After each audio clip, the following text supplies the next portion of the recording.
Okay, now we're recording. So, okay. Where was I? All right, so crash course in the terminal here. So we change directories in the terminal. So like when I'm in the, if I like click into my home directory and then click into desktop, I'm essentially moving into that particular directory, and now I can do stuff in here. The same is true in the terminal. I use the cd command to go places on the computer, and I can either type the full path to these places, so I can type something like /users/jcrdo/desktop, and that will get me to the desktop. Or I can just use the shortcut, which is the tilde, and then I can just tell it where in my home directory I want to go. So I could go to Documents, or I could go to Desktop, and it will take me into those particular places. So I like to work on the desktop. If I have active projects, I'll typically use them. I'll typically do that from the desktop. So now that we're on the desktop, now we can start interacting with things in this area. Okay, so the question is, you guys can read these questions. Would we need to do this every time we open terminal? Because last time I used it, I set it up for my desktop folder, but when I opened it today, it was back to my contents. Yes, you actually, the default location, you can set the default location. Let me see here. So if you go to preferences, this might get a little complicated, and this is iTerm, not terminal, but you can actually here. So working home directory, and terminal will have a similar set of options. You can actually tell it where you want it to open by default. It's usually the home directory. So yes, to answer your question, if I quit terminal and I reopen it, it's going to put me back into my home directory, which is usually the default behavior. Okay. So let's get back into the desktop. And you'll always know you're in the desktop because it'll typically tell you, usually the setup is like this. Before the @ here is your username, so use the username you use on this particular computer, followed by the name of your computer. So sometimes this will be like Jeff Ciardo's iMac or Jeff Ciardo's MacBook or whatever you've called your computer. And then after the colon, it will show you what your active directory is. So in this case, it's the desktop folder. And we can always check and see what we're doing and where we're working by typing the ls command. That will list all of the files and folders currently in that directory. So you can see I have a folder named clean and a folder named projects on my desktop, and you can see those over here right there, clean and projects. So that's basic navigation with the terminal. So your two most friendliest commands you're going to be using when you're in here are the cd command for change directory and the ls command for listing all the files and folders in that directory. One trick with the ls command, if you append a -al to it, you can see all of the hidden files in your directory as well. So for example, I have all sorts of crap on this computer. I mean, like, I use ZSH for my shell, and this is just like, you don't have to worry about this. All my Heroku settings. Any type of setting that you have will typically create what are called dot files, and you can see them all here. .zsh, .heroku, .rvm, .tm properties. All of those are like configuration files, and the reason they have a dot in front of them is because they're hidden. So you usually can't see that stuff. If you want to see it, you can append the lsal command, and it will show you all that stuff. Another command that you'll want to learn pretty quickly is the clear command, and that just gets rid of all the crap on your screen so you can see what's going on. Okay, so that's pretty much the terminal. Most of your guys' problems probably stem from not really understanding how to work within this environment. And the reason I know that is because a lot of you, I'd get emails and you'd be like, so most of you start in your home directory, and then you added a Git repository to your home directory, which is fine, but the problem is you'll end up committing everything in your home directory up to GitHub. So I caution against that because A, your GitHub is public. Your GitHub repository is public. You can make it private. You have to pay for that. For this class and what we're going to do, we're not going to be putting any private information up there. So that's not necessary. But generally, you do not want to be committing the entire contents of your home directory to the internet. That's a bad idea for a lot of different reasons, even if you don't have anything to hide. So you need to be careful of that. So that's why it's good to work from the desktop or some other subfolder so that you're not kind of putting all of that stuff at risk. What's going on? Didn't know you had this. Didn't know I had what?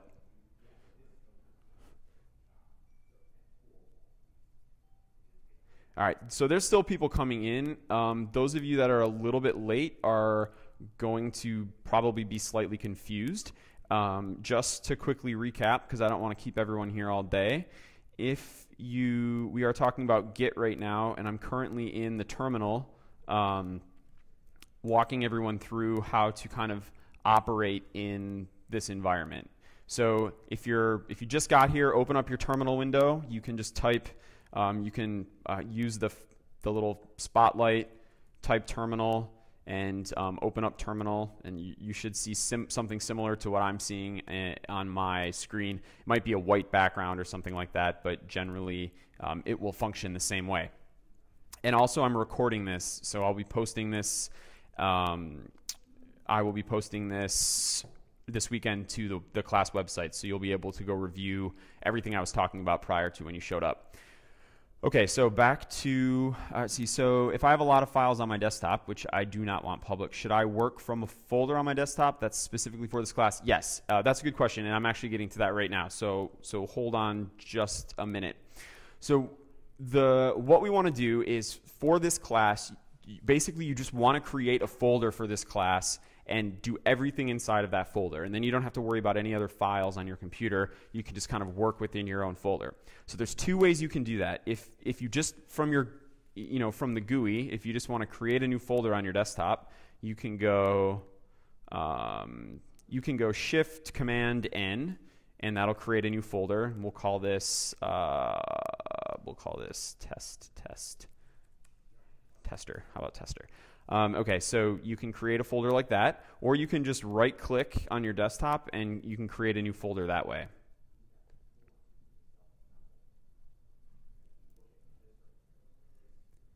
Yeah, that's fine. Matt, everything will be recorded, so don't feel like you have to. You can be a little passive if you need to be.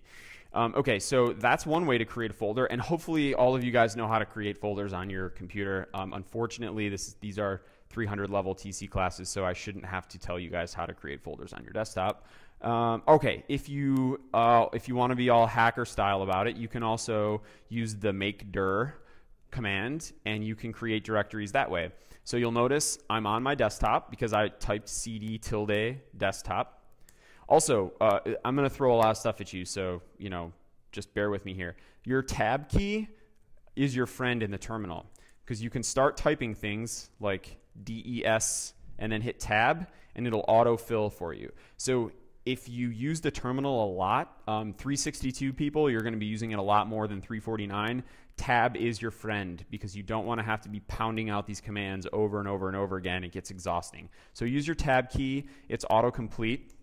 Also, your up and down arrows, if you hit those, you can scroll through all your old commands. And I mean, it goes way, way far back. So anything you've typed in recent history is going to be in there. You can also type history and see all the different commands that you've typed in the past. So if you get lost or you can't remember something, type history and then use your find to find some, use find to find your command in there if you need to remember it. So just a little quick tip there. Okay, so back to creating directories. You can either just create them on your desktop in the graphical user interface, or you can use the make dir command, mkdir, and you type that, and then you type whatever you want for the folder name.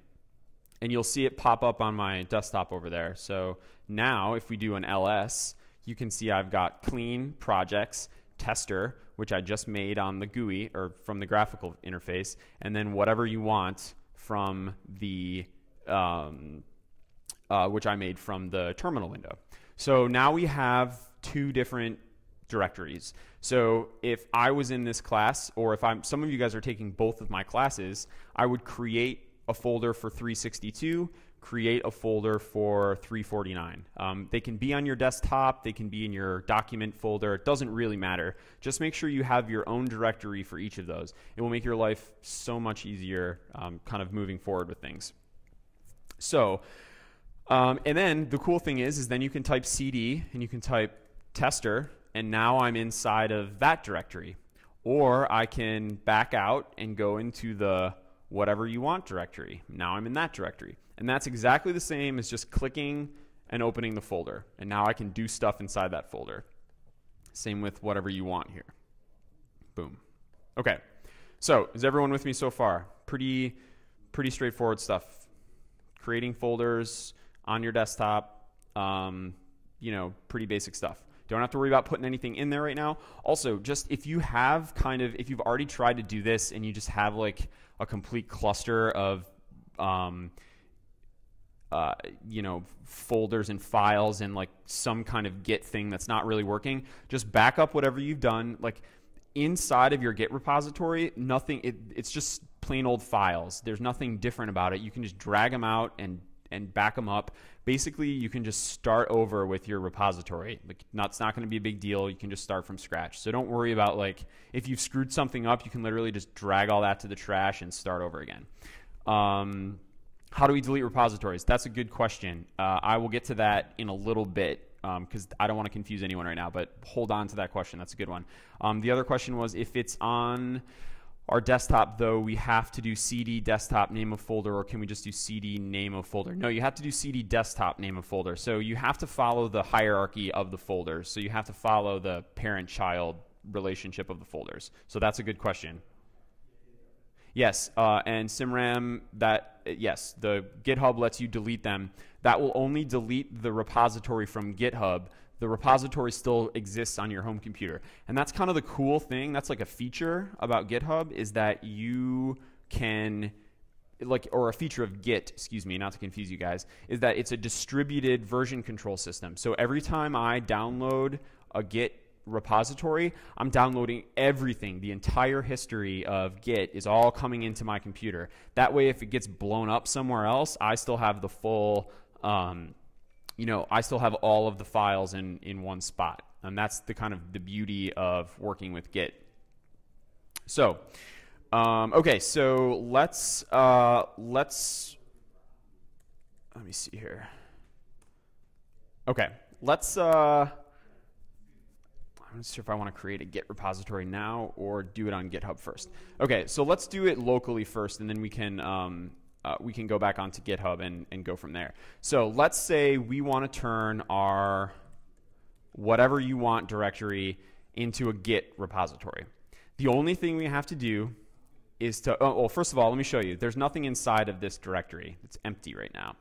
So if we want to make this into a Git repository, we type git init. And this is essentially to initialize a Git repository. And we need to make sure that we're in whatever directory we want to create the Git repository in. So some of you got this far, but you created the Git repository in your home directory. So now all of a sudden you had to deal with all the files that were in your home directory. And that's probably where some of you ran into trouble. So if we type git init and hit enter, you'll see it says initialized empty Git repository in users, jcrdo, desktop, whatever you want, .git. So remember I was talking about our hidden files. Well, that's exactly what it just created. So if we do an ls-al again, now you can see that Git has added this hidden folder. And it is a folder. You can type cd.git, and boom, you're inside of the Git repository folder. But you don't want to be inside of there. Just know that whenever you create a Git repository, it creates this folder. And that is essentially a Git repository. It's just a folder on your desktop with this special folder inside of it. And really, to go back to your question, how do you delete a Git repository? Well, you go into the directory and you delete this folder, and the Git repository is deleted. It won't delete any of your files. Git is just a bunch of pointers to those files, to kind of put it one way.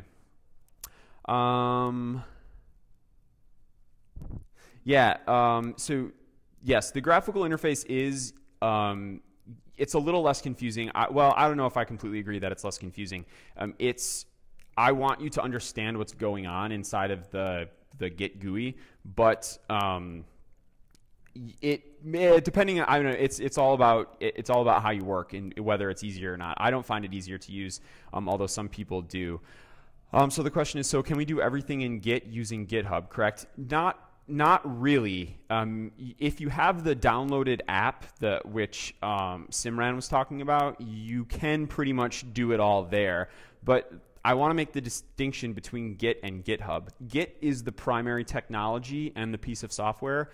GitHub is just a website that facilitates sharing GitHub or Git repositories. And we'll kind of, once we get into GitHub, you'll see the difference. It'll become clear. So, back to our GitHub repository here. Let me just clear this. Okay, so we know, right before this, we typed git init, and we created a new GitHub repository inside this whatever you want directory on our desktop. And you can check that it's a Git repository by typing git status. And you should get something that looks like this. It should say on branch master, initial commit, nothing to commit. Now, if it comes up, and so for example, if we were in tester and we type git status, it'll say fatal, not a Git repository, or any of the parent directories. So if you ever get that warning, you know that you don't have a Git repository to check the status on. So let's stay inside our whatever you want.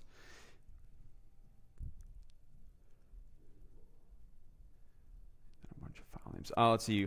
When I do a git status for my folder, I already created a repository for I have deleted, then a bunch of file names. Yeah, so you probably are in a situation where you've been working with, in your case, I would actually just create a new folder and start from scratch, because once I get through this, you'll kind of understand what's going on, and you can, like, it's okay that you kind of throw away all the stuff that you've already done. It's not a huge deal. So it might be a little less confusing if you just start from scratch, and it won't mess it up on GitHub. No, in fact, you can just create a whole nother GitHub. You can just create another GitHub repository to push to and rename it something. So it's not a big deal. So no, it won't mess anything up if you go and create a new folder outside. Make sure you get outside of the directory you're already in and create a new folder and repository. It won't screw anything up. And I'll show you kind of how to deal with that in a sec. Yeah. Okay, so that's a good thing to point out. It's slightly confusing, but I use a more complicated terminal session or terminal software called ZSH, and it's going to show, it has special things for Git that you're probably not going to see. Maybe it'll be easier if I do this from terminal so that you guys aren't seeing all the goofy stuff that I'm doing. Let's do this. I don't want to confuse you guys any more than I probably already have. Okay. So now if I go into my desktop and whatever you want, of course it does it here too. Well, then that's not really going to help. The black's easier to read. So just ignore this. This is basically telling me that master, that's the branch that I'm on, and the little circle just means I don't have anything to commit. But you guys should primarily rely on git status to see what's happening within your repository. So now we have this, basically this empty repository that doesn't have anything in it. So if we add a file here, and there's multiple ways you can add files, you could just go out to your to your desktop and just create a new file in here. Or from the terminal, you can type touch readme.txt. And what that will do is that will create a new text file inside of that directory. So the touch command is a command that will either update the kind of date modified if the file exists. If the file does not exist, it will create it. So if I type touch readme again, all that will do is just, is update the date here. So every time I issue the touch command, it updates that date. If the file doesn't exist, it will create it. So all I did here was just create a text file inside of my repository. And at this point, we can do one of two things. We can type git status, and we can see, okay, so now our view has changed here. It says untracked files, readme.txt. So this is Git telling us that, hey, you don't have anything in your repository right now, but I found this new file in here that we should probably do something with. Matt, I'm not sure. Okay, so Matt, to answer your question, I'm not sure if there's an iTerm-like thing for Windows, but Google ZSH for Windows and see if that comes up with anything, because that's what I use for my terminal. Let's see here. So mine still says fatal, not a Git repository. Okay, so that means you haven't done a git init inside of your folder. So you need to get into whatever folder you want to create, or that you want to make your Git repository, and then type git init, and then you should be at that point. So the workflow for Git goes like this. Inside your repository, you create or edit files. So in our case, we just created a new text file. We then add that file to the repository by using, the git add command. So in this case, we're going to go git add readme.txt, but you could also type git add dot, and that will just add everything in your everything inside of your repository, or everything inside of your folder. It will add it to that repository. So now if we type git status again, we can see that it says same thing it did before, but down here it says changes to be committed, new file, readme.txt. So now Git knows about your new file, so it's aware of it, and it's put a little record into its database about your file. So now at this point, we want to commit our changes to the repository. Now here's where the distinction between Git and GitHub becomes important. When I commit something to my repository, Shelby asks, so potentially would we have to touch a file before we start editing it? If the file doesn't exist, you'll have to do that. But you could just as easily, so for example, if I was in text edit and I created this awesome file and then I saved it, I could go and just onto my desktop, and I could save it in here, and we can save this as test.txt, just like that. And then that would appear in here. So you could do that too. However you get, or you could just drag and drop your files in there, however you want to get them in there. Touch is just a really quick way to create a blank file, essentially. And now if we go back and look at our repository after I just did that, we'll go git status. This will be a good example here. So now you can see we have this readme.txt file that we added previously, but then I have this new file that we just added that isn't in the repository yet. So we need to add that one too. So I can go git add test.txt, or I can just type git add dot, and now both of those will be ready to be committed. So basically, at this point, we have two files that we just created or dragged in or copied or saved or whatever we did. We put them in that directory, and we want to commit these into the repository. So when we do a commit into the repository, we're just committing them locally. So they're not actually going anywhere. We're just telling Git, hey, mark these as a commit.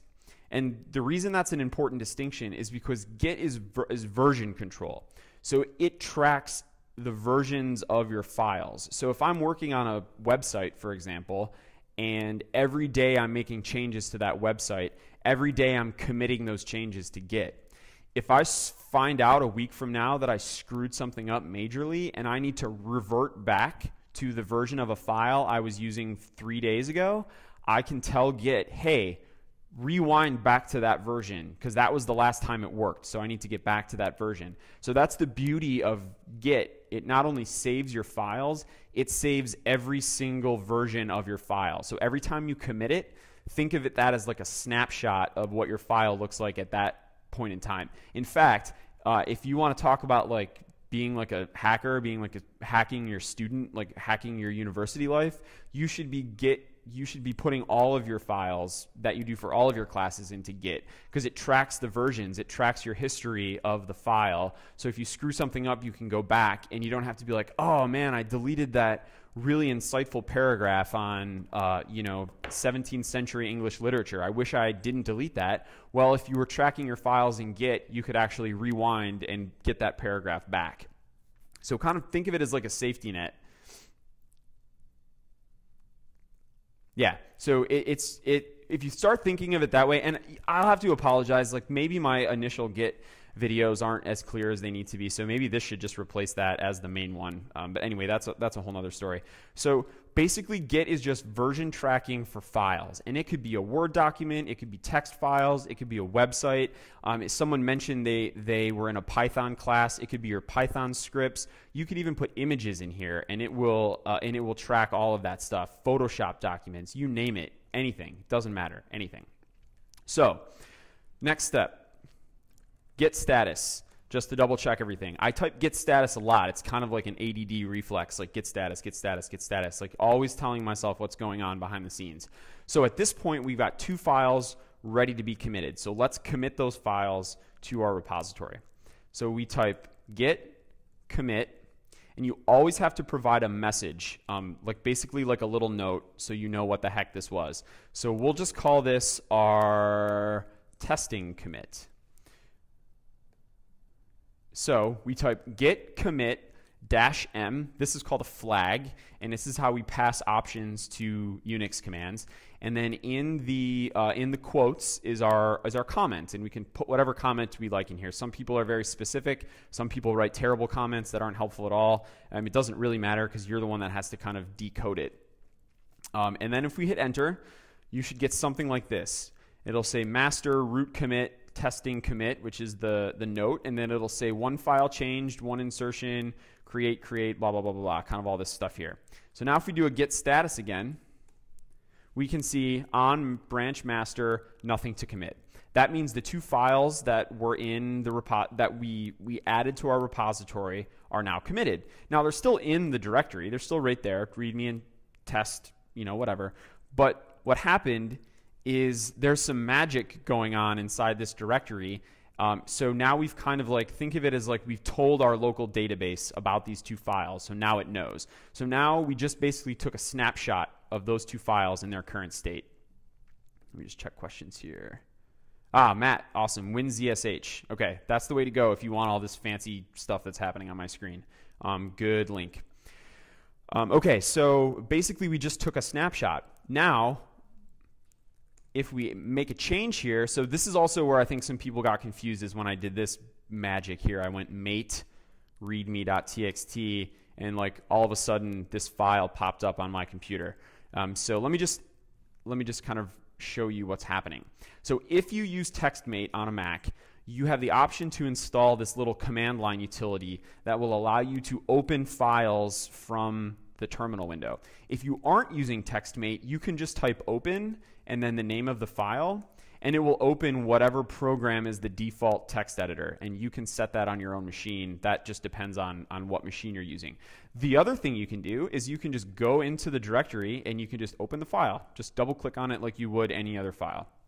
So now we're inside this readme.txt file, and so maybe, so say I start taking notes about this lecture. and I want to save these notes. So I just saved my file. That was a quick Apple S, but you can also just go File, Save. Okay, so now here's the kind of magic with Git. If I come back here and I type git status, wow, it knows I changed that file. See how it says changes not staged for commit? So Git knows that I just went in there and modified that because it has a snapshot of what that file looked like 5 minutes ago, and now it looks at it again and it's like, whoa, there's something